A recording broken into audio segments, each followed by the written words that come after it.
SS Nifty को देखिए 19 अंक नीचे धीरे धीरे अपनी गिरावट जो है वो थोड़ी सी सीमित करता हुआ अब करीब 8750 के क्लस्टर में। That's hope for the best कि हम आज 8750 यानी कल के हाइज के ऊपर खुले।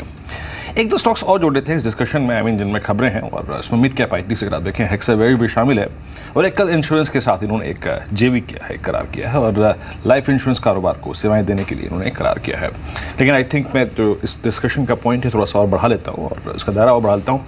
Hexaware IT, large cap IT, mid cap IT, इसमें इस वक्त चुनने लायक क्या है? याद रखिए थीम वही होती है हमेशा, वर्स्ट सर्कमस्टेंसेस में अच्छे स्टॉक्स। सुनील, आईटी बास्केट में अभी आपको क्या लगता है? ठीक है, हम सब मान रहे हैं कि दौर बुरा है, मैनेजमेंट स्वीकार कर रही है, कारोबार धीमा है, बीएफएसआई में धीमापन दिख रहा है, लेकिन आपने अपने क्लाइंट्स को इन वर्स्ट सर्कमस्टेंसेस में कुछ बाय कराने का आई थिंक चुना है मिड कैप और लार्ज कैप आईटी में कुछ स्टॉक्स।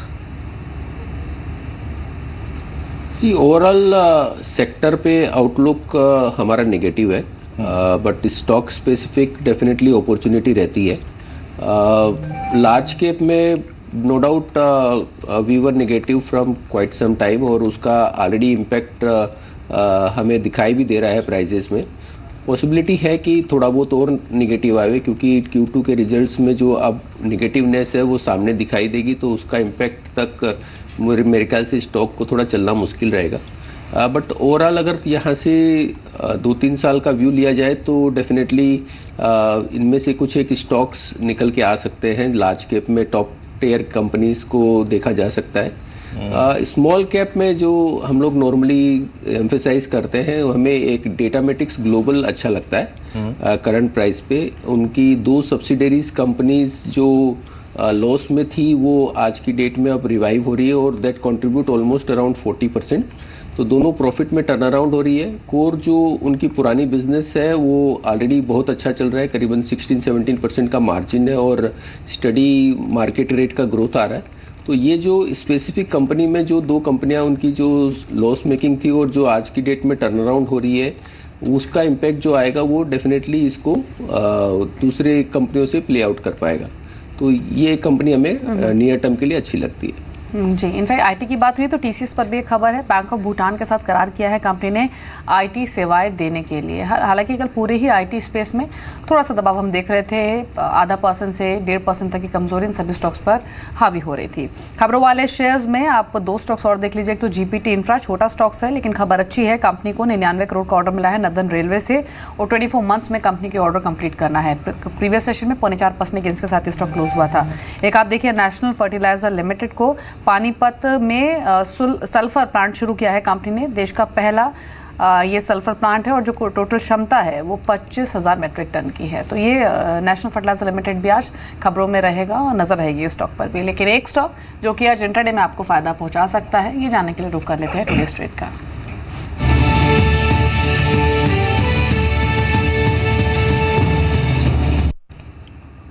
टुडे स्ट्रेट में हर रोज वीरेंद्र एक स्टॉक पिक करते हैं, फंडामेंटल और टेक्निकल दोनों ही पैरामीटर्स पर जज करके। आज के लिए कौन सा स्टॉक वीरेंद्र आपने चुना है? दिवाली देखिए आज का स्टॉक हालांकि टेक्निकल पैरामीटर्स पे चुना है लेकिन फंडामेंटली भी अगर आप देखें Q4 Q1 इनके लिए अच्छा था।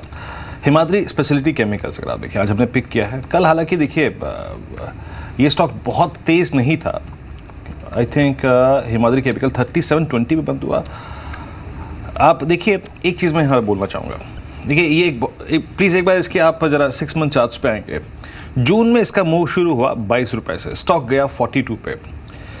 एक अच्छा बहुत स्ट्रॉन्ग स्ट्रक्चर कैसे बिहेव करता है अमूमन अगर आप देखें, तेज़ी कायम रहती है, स्टॉक चलता है, खूब चलता है, लेकिन एक बहुत स्ट्रॉन्ग मूव के बाद स्टॉक रिट्रेस होता है। रिट्रेसमेंट किसी भी स्टॉक में ज़रूरी होता है, लेकिन वो रिट्रेसमेंट याद रखिए बहुत सलीके का हो तो अच्छा होता है। सलीके यानी चलने के बाद गिरने के बाद अपने क्रिटिकल एवरेजेस को रिस्पेक्ट दे। ये भी वैसा ही हुआ, 42 तक गया, रिट्रेस हुआ। 33 रुपये 82 पैसे का लो था। 33 रुपये 82 पैसे क्या था आपको मालूम है?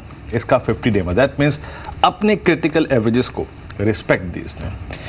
कल क्या हुआ देखिए, कल इसके वॉल्यूम्स अच्छे थे, हालांकि इतने अच्छे नहीं थे कि मैं आपको कहूँ, लेकिन मैं आखिरी के 1 घंटे का जरा चार्ट दिखाएंगे आप इसका, आखिरी के 1 घंटे का। दरअसल कल मैं जब स्कैनिंग कर रहा था तो 60 मिनट चार्ट्स पे ये निकला स्टॉक बाहर, क्योंकि 60 मिनट चार्ट्स पे लास्ट के अगर मैं 30 कैंडल से कंपेयर करूं तो आखिरी के 1 घंटे में इसके वॉल्यूम्स ऑलमोस्ट दोगुने थे। तो पकड़ में तो स्टॉक ये वहां से आया क्योंकि आखिरी के 1 घंटे में इसके वॉल्यूम्स सडन स्पाइक था। फिर आइए इसके वीकली चार्ट्स पे। वीकली चार्ट्स पे क्या है? वीकली चार्ट्स पे टिपिकल फ्लैग था। और याद रखिए इस हफ्ते की क्लोजिंग अगर किसी भी सर्कमस्टेंसेज में 41 या फिर 42 के ऊपर हुई तो याद रखिए ये स्टॉक और एक बड़ा मूव देगा। मेरे ख्याल से कम नहीं तो जब ऐसा मूव आता है, जब ऐसे वॉल्यूम्स होते हैं, ये स्टॉक 3 से 3.5-4 रुपए का मूव देता है। तो आज कम से कम नहीं तो आप 42 इंट्राडे में ट्रिम करने की सोचिएगा, मतलब अपनी पोजीशंस को होल्ड करिए जब एक स्ट्रॉन्ग स्ट्रक्चर आपके पास है तो वॉल्यूम्स जनरेट हो रहे हैं इस पर तो नजर रखिएगा। आई थिंक बहुत कुछ नहीं कहूँगा, मैंने लास्ट टाइम आई थिंक हमने इसके रिजल्ट्स पे चर्चा करी थी तो घाटे से देखिए मुनाफे में कंपनी लौटी थी।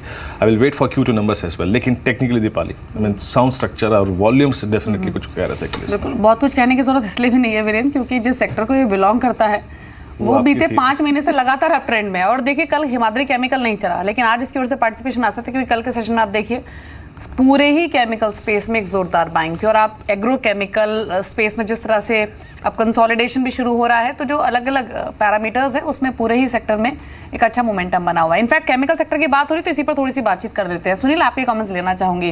बीते 5 महीने की परफॉर्मेंस आप देखें, ये स्टॉक्स 2 3 4 गुना तक रिटर्न दे चुके हैं। सुदर्शन केमिकल, कल थिरुमलाई केमिकल 20% के अपर सर्किट पर, चैम्फेब एल्कलीज में 20% का अपर सर्किट लगा। कीरी डाइस कल मिड डे जैकपॉट में 12 बजे बताया गया था 17-18% गेंस लेकर वो शेयर बंद हुआ।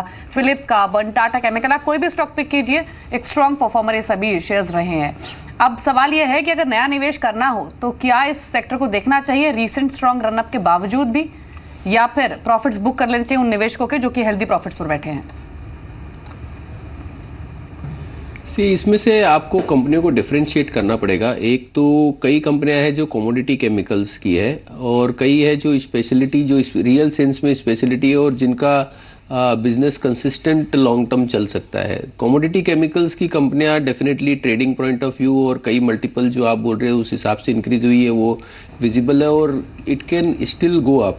बट उसमें कितनी सर्टेनिटी रहेगी, कल को कौन से केमिकल का प्राइस नीचे आ जाएगा और कब अपने गले में आ जाएगा, वी डोंट नो।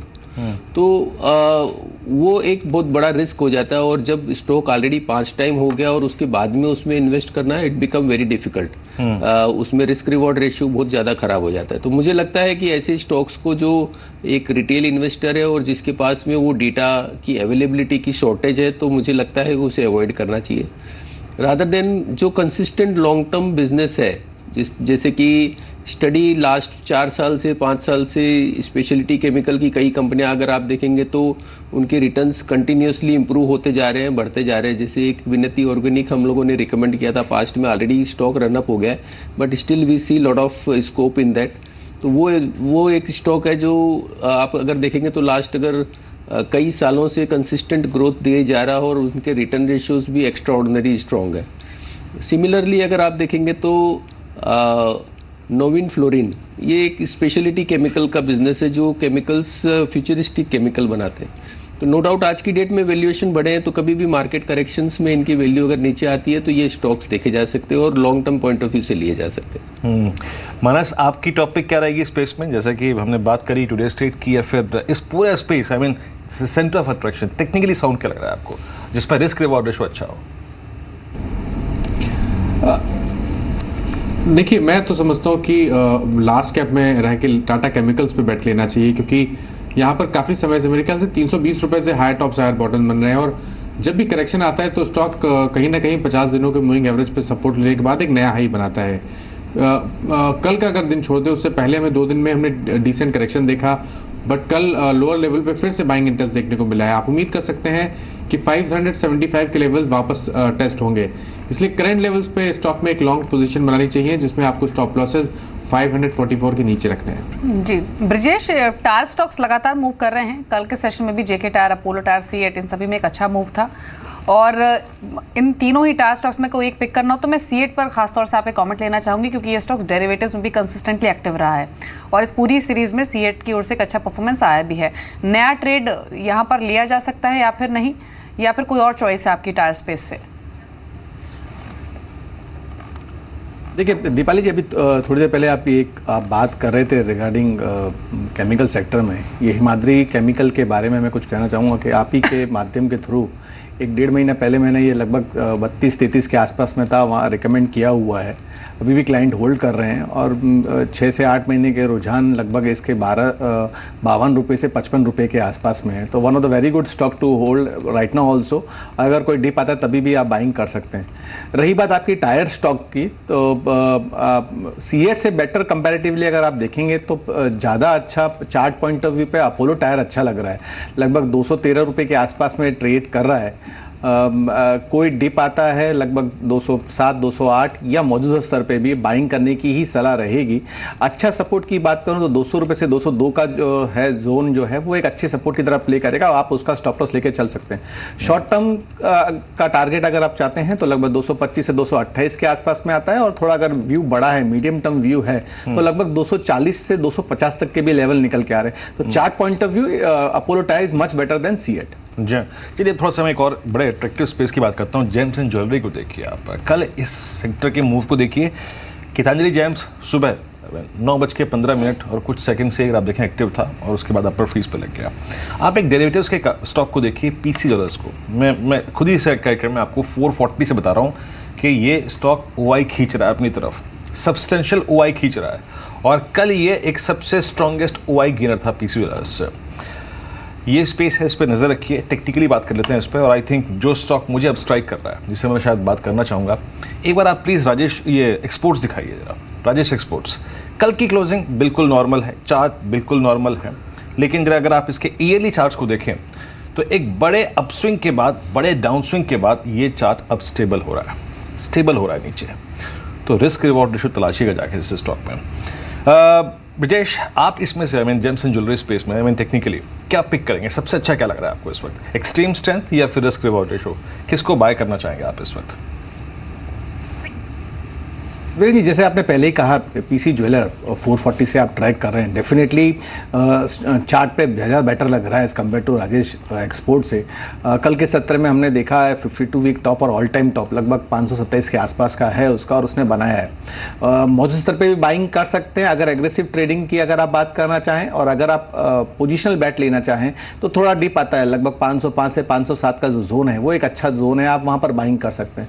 रही बात स्टॉप लॉस की, तो 490 का आप स्टॉप लॉस लगा के चलिए। स्ट्रीम अभी भी बाकी है, डेली और वीकली दोनों में ही अपवर्ड डायरेक्शन में ट्रेड कर रहा है। वेरी शॉर्ट टर्म के लिहाज से लगभग 540 का टारगेट निकल के आ रहा है, और अगर किसी का व्यू थोड़ा सा बड़ा है तो 580 से लेकर 620 तक के भी टारगेट निकल के आ रहे हैं। तो डेफिनेटली जो स्ट्रॉन्ग कैंडिडेट है ऐसे मार्केट में, उसी में दाव लगाना चाहिए रादर देन मीन रिवर्शन अगर हम प्ले करें राजेश एक्सपोर्ट में। तो I think much better is PC jeweller.